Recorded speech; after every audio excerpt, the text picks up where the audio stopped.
ইরানে ইসরায়েল এবং মার্কিন যুক্তরাষ্ট্রের ষড়যন্ত্র ভেস্তে যাওয়ার পর অশান্তির আগুনে পড়ছে ইসরায়েল। গাজা নিয়ে আবারও খোট পাকাতে শুরু করেছেন দেশটির প্রধানমন্ত্রী বেনিয়ামিন নেতানিয়াহু। তিনি ভালো করেই জানেন যে গাজায় যদি তুরস্ক বা কাতারের সৈন্যরা প্রবেশ করে তাহলে হালে পানি পাবে না আইডিএফ। তাই তো নেসেটে দাঁড়িয়ে উচ্চস্বরে নেতানিয়াহু বলেছেন, কাতার এবং তুরস্ক ইসরায়েলের শত্রু, আর এই কারণেই দেশ দুটোর সৈন্যদের গাজার মাটিতে পা রাখতে দেবেন না তিনি। এক প্রতিবেদনে এই তথ্য জানিয়েছে ইসরায়েলি দৈনিক টাইমস অফ ইসরায়েল। অথচ কয়েকদিন আগেই হোয়াইট হাউস বলেছিল, গাজার যুদ্ধ পরবর্তী শাসন ব্যবস্থা তদারকির জন্য গঠিত গুরুত্বপূর্ণ কমিটিতে থাকছেন দুই দেশের কর্মকর্তারা।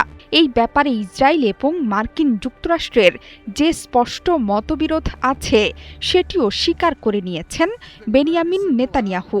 সোমবার ইসরায়েলি সংসদ নেসেটে দেয়া ভাষণে দেশটির প্রধানমন্ত্রী জানান, তুরস্ক কাতার ট্রাম্প প্রশাসনের অধীনে গাজায় যুদ্ধ পরবর্তী পরিচালনার জন্য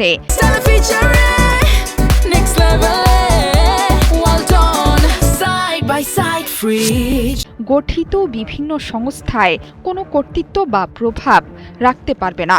এর কারণ দেশ দুটো ইসরায়েলের প্রতি শত্রুভাবাপন্ন।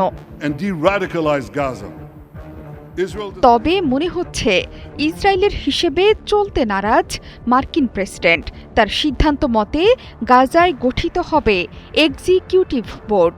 ওই কমিটিতে থাকছেন তুরস্ক এবং কাতারের জ্যেষ্ঠ প্রতিনিধিরা। তারা গাজা তদারকিতে দায়িত্ব পালন করবেন। যুক্তরাষ্ট্রের এই সিদ্ধান্তের আগেও ইসরায়েল বারবার বলেছে যে তারা গাজা তদারকিতে তুরস্ক এবং কাতারের তদারকি কোনোভাবেই মানতে নারাজ। অর্থাৎ গাজায় তুরস্ক বা কাতারকে অবস্থান নিতে দেবে না। এরপর যখন মার্কিন প্রেসিডেন্ট সিদ্ধান্ত নিয়েছেন, এরপর থেকে সেখানে এই দুই দেশের সামরিক অবস্থানের বিরোধিতা করছেন নেতানিয়াহু। নেসেটে নেতানিয়াহু বলেছেন, তুর্কি সেনা ও কাতারি সেনারা গাজা উপত্যকায় থাকবে না, কিন্তু তুরস্ক চাইছে গাজার নিরাপত্তা তদারকিতে প্রস্তাবিত বহুজাতিক বাহিনীতে যোগ দিতে। এ ব্যাপারে কাতার এখনো কোনো প্রস্তাব রাখেনি। টাইমস অব ইসরায়েলকে একটি সূত্র বলছে, এ ধরনের ভূমিকার জন্য কাতারের সামরিক সক্ষমতা উপযুক্ত নয়।